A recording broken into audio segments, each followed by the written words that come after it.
Welcome to the Mindful ADH Diva, the podcast for high-achieving women on a journey of personal growth and mindfulness, seeking to master ADHD in the real world.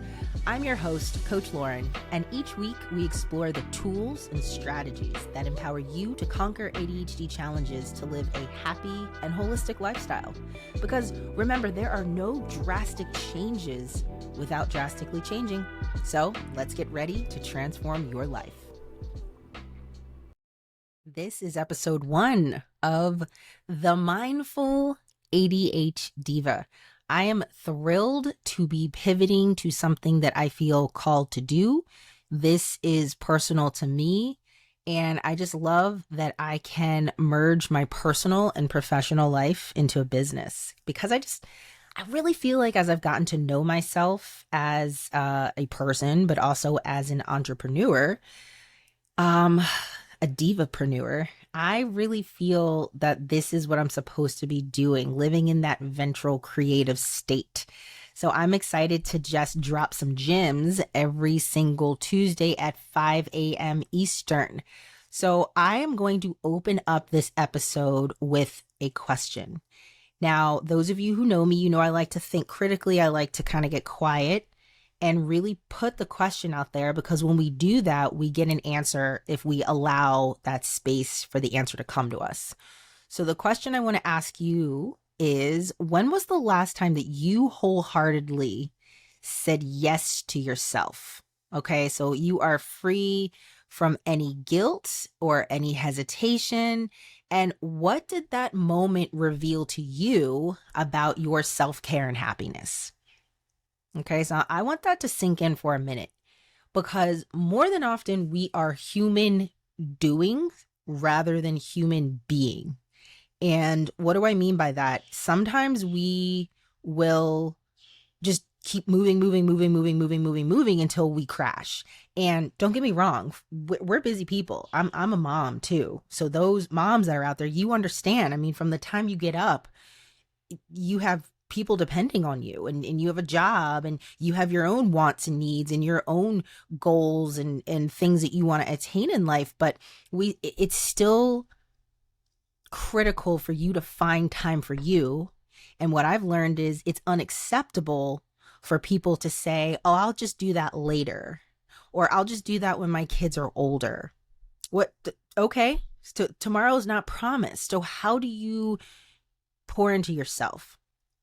And so what I've learned is saying yes to yourself is actually self-care. Saying no to things is self-care as well. You're putting up boundaries. So I want to open up with a little story. I want to connect this to myself. So really, we need to think of it this way. Change takes time. You might have a goal in mind. You know, it's so easy to say when people want to lose weight. So I'll just use that example. If you say, I want to lose 50 pounds. Okay, great. So what are you going to do that? What are you going to do to maintain that goal? You have to find discipline. You have to maybe change your diet. You have to maybe exercise more. Maybe you need to be around different people that can motivate you to actually shed the weight. Maybe you need to get a personal trainer. Again, there are no drastic changes without drastically changing. So I have found over the years, I just couldn't quiet my brain. And it was really pissing me off, because I'm like, I'm ready to go to sleep. Why am I so stressed? Why am I so anxious? Why am I thinking about tomorrow? Why am I thinking about what I said to this person 5 hours ago? Did I hurt their feelings? Why didn't I make this dinner? Did I not give, this kid enough attention? Did I not give, my husband enough? Whatever it is. And I found myself getting to the point where I was struggling getting to sleep. And I talked to my doctor, and I ended up going on a sleep pill, which I hated. Those of you who have ever been on a sleep medication, and I don't know if it works for you, but I was on some sort of tranquilizer that my dog takes. I remember when she prescribed it, I was like, wait a second, my dog needs this to go to the vet. Like, what? I don't know how I feel about this. And I could sleep, but I hated the way that I felt when I woke up. I was groggy. It would take me a while to get out of the fog. I felt like I couldn't think clearly. It just didn't seem worth it. And so I was like, but how do I get like, the adequate sound sleep I need without feeling anxious? Well, something clicked within me because I've been meditating for now over 100 days at this point of the recording of this podcast episode. Something clicked and I decided to have phone boundaries. We're in a state where we are consuming so much information. And if we are not filtering what is being downloaded in our heads, that can truly impact our subconscious. And if we are not mining our mind, then that's where all of the negative self-talk and all of the um people pleasing and the anxiety, and then our nervous system is all over the place. That's where all that comes in. And so I decided I can't control other people, but I can control what I do. So I decided, it's probably been maybe over a month, that I was like, all right, my phone is going on lock from 8 p.m. to 6:30 a.m. Now, I can turn off a few apps. Like, I definitely have a lot of my mindfulness and, white noise and stuff on my phone at night that I listen to, but I'm not getting emails. I'm not getting text messages. I can't access like my bank account information. I mean, things that were stressing me out. If you get a text from someone that crosses your boundaries or makes you uncomfortable, that can really impact your mindset. It could impact the way you interact with people. And so what I love about it is the people that know me well know that if I text or communicate with Lauren after 8 p.m. between Sunday and Thursday, I'm not going to hear from her until after 6:30 a.m. And then the new people in my world, they'll know that I'll never text you after 8 p.m. Now, Fridays and Saturdays are my off days, but because I'm in this routine, I typically don't even do that anyway, because I don't like to have things downloaded in my brain in a state of getting ready for, shutting down the night. Because I have found that when I do shut down my device at 8, then I'm starting to wind down my brain. And then I get into my night routine, which is a very, very hot bath to the point where I'm like sweating. It's almost like I'm in a hot tub. And I have Epsom salt and it's dark and I can just think and reflect on my day. Then I go take a really cold contrast shower and that calms my nervous system. And then after that, I get out and then I do my gratitude in my, it's an app called Gratitude. And then after that, I check in with my emotions. And then I play this like mindless game called Wadoku, and within 5 or 10 minutes, I'm asleep. And this is a game changer for me because that's self-care. And I said yes to myself. I said yes to my ADHD crazy brain that wouldn't shut up. Now I am training my brain to say, we're going to start bringing that down around 7:30. And then 8 o'clock is when that hard, boundary is in place for you. You can't do this. You can't communicate with this person. You can't check your email. And it's been fantastic. I actually just turned off all my notifications for emails too. And I try to check my email only like 3 times a day. And that's been a game changer. All the input information and the impulsivity of feeling like I need to respond to this person. I need to do this. I need to do that. So I really want you all to think when was the last time that you wholeheartedly said yes to yourself and you didn't feel guilty about it? And that's the thing. It's a 2-part question, right? So you're like, okay, when did I say yes to myself? And if you did, were you like, oh man, I really can't be present? I mean, if you're feeling any hint of guilt or hesitation, you are not present with saying yes to yourself. And really at the end of the day, you think it's a wrong thing to do because you are not pouring into you, when really that's the closest and best relationship you'll ever have in life, is the one with yourself. So if you aren't figuring out who you are and what you need and how you can communicate with those around you in a healthy way, then you're just forever going to be stressed on that hamster wheel of feeling like you can't get where you need to be, feeling overwhelmed, anxious, all those negative feelings. So you have to start saying yes to yourself. Now, I want to give you some practical steps to help you with that. Now, the first one is really to practice gratitude. Now, I know some of us might struggle and say, well, I don't have anything to be grateful for. Like, I don't have money. I don't have the career I want. I don't have the body I want. I don't have, I wanted kids that never happened. Like, whatever we put energy on, we're going to get more of that. So, you listen to entrepreneurs and, a whole bunch of famous people and, they'll tell you that. And it's the absolute truth. And the best example I can give you is, let's just say you just bought a new car and you're in that car every day. You're feeling happy and you're feeling good. And all of a sudden you see your car everywhere you go. And it's because that's what's on your mind. So if you can shift that and say, you know what, I'm going to start small. I'm going to say I'm grateful to be alive today. I'm going to say I'm grateful that I have food in the refrigerator. I'm going to say I'm grateful for the warm bed that I have at night. Whatever it is, start small. Because the more you do it, the more you'll feel gratitude. And then you'll say, man, you know what? I really touched that friend today and I'm so glad that I could be there for them. I'm grateful for that relationship. And I started doing this with my 5-year-old and it's great. She holds me accountable in the morning. She's like, Mommy, can we do mindfulness? Now we have to do gratitude. Now I have to check in with my emotions. And, that's my legacy right there. Like doing this work is my legacy. When I'm gone, I want it to be like, this is what my mom taught me. I want my clients to say, this is how I'm going to navigate this space in life. Because we can't control what happens on the outside. We can only control what happens on the inside. So if you can master that, you're good to go. So practice gratitude is practical step number 1. Practical step number 2 is to engage in enjoyable activities. Don't do things you don't want to do. Obviously, there are things in life that we have to do that we don't want to do. I mean, that's a must. Where, adulthood is the hardest hood, as they say, right? But if you don't want to, fill in the blank, stop yourself. Don't just automatically do it. Ask yourself, is this something I really want to do, or would I rather do this? And that's where you say yes to yourself. Maybe you would prefer to read a book rather than go for a walk with a friend. That's okay. So engage in enjoyable activities. Number 3, spend time with loved ones. So tomorrow's never promised, right?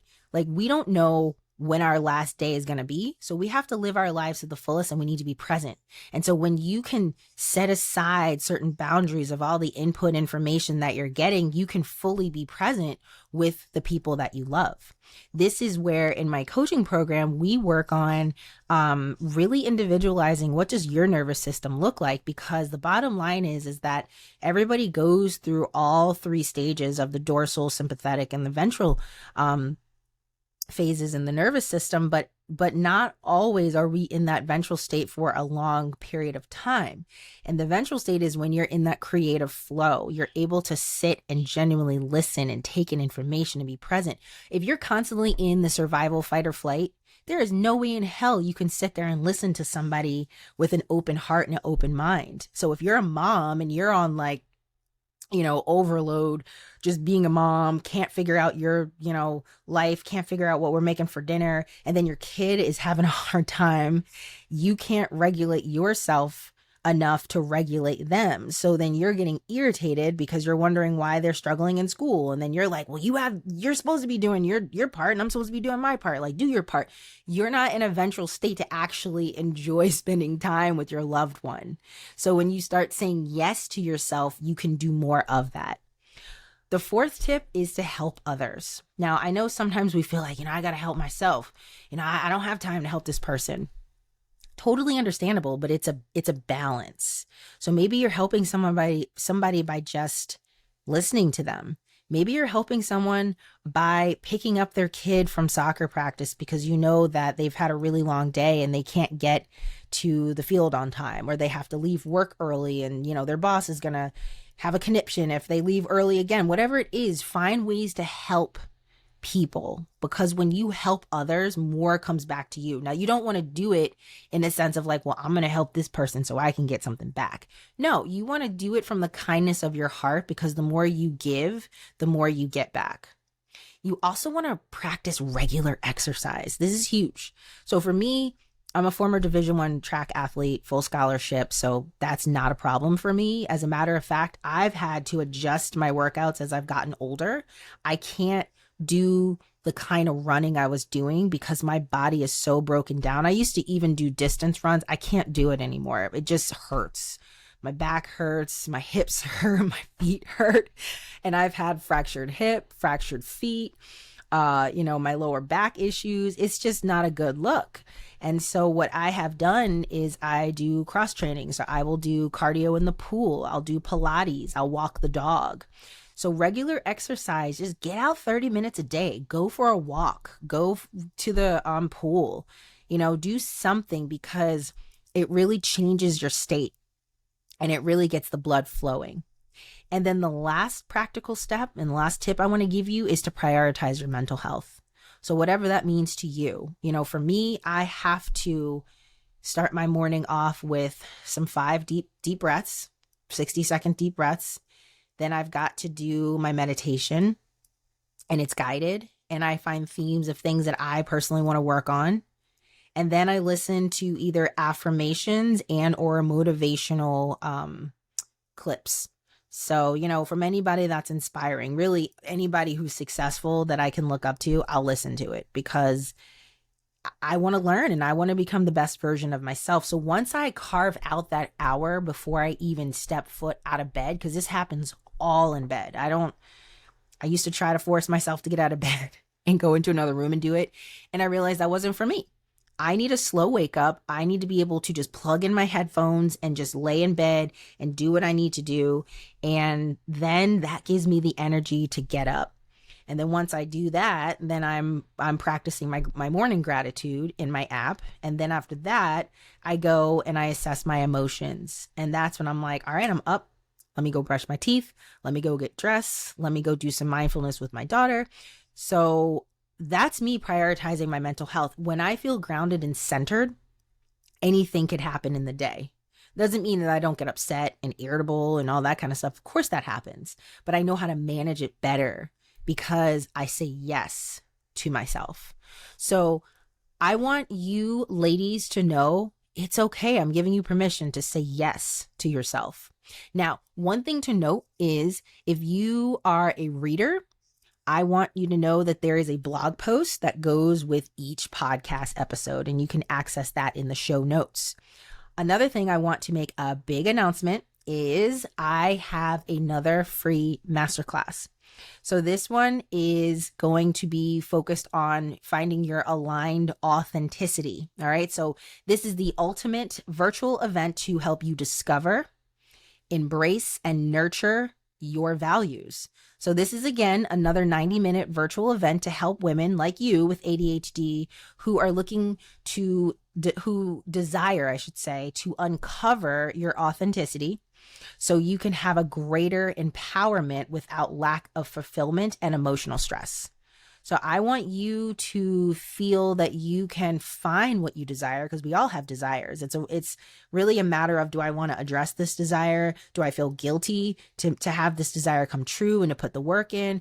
I want you to discover what is your desire and how can you have a greater impact in whatever that impact is, greater empowerment, if you will.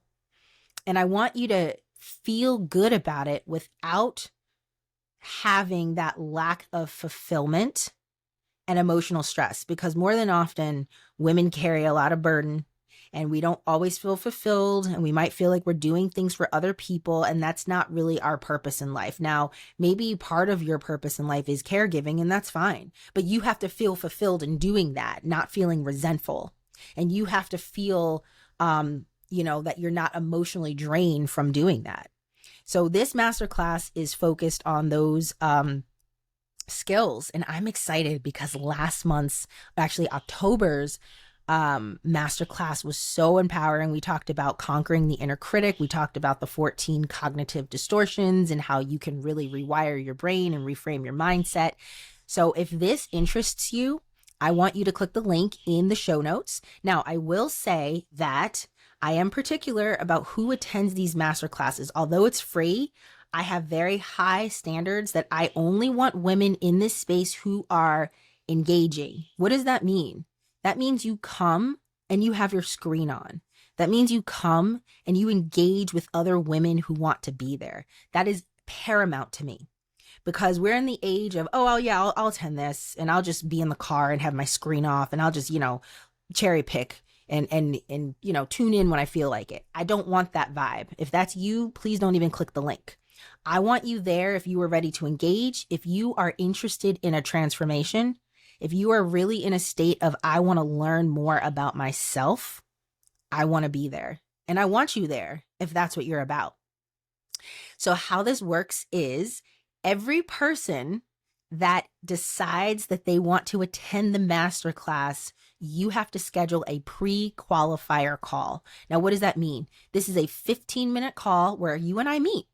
We meet and I get to ask you, what is your desired outcome? What are you hoping to get out of this masterclass? I'm holding you accountable. Again, this is not a click this and I'm on the mailing list and now I'm just going to show up when I feel like it. I'm going to show up 30 minutes in. No, you are showing up. You are printing off the materials that I'm creating for you and you are ready to engage. So if that doesn't sound like something you want to commit to, that's fine with me. Don't click the link. Or maybe you're like, oh, I'm interested. And then you say you want to come, but then you don't book a call for the pre-qualifier. That's fine too. Absolutely fine. So I just want to be upfront that you can't just get on the list and assume you're going to get a link. I want to meet you and I want to know if this is the right space for you. So I hope you all enjoyed this first episode of the Mindful ADHD Diva. I'm so excited to have this platform to share and give you some tips and also share a free masterclass that I hope you could find value in.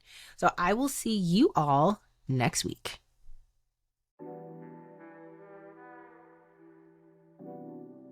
Thank you for joining us on this transformative journey today. I'm Coach Lauren, and you have been listening to the Mindful ADHD Diva. Stay mindful, stay focused, and together continue to elevate our ADHD game. And remember, there are no drastic changes without drastically changing. I'll see you next week, Divas.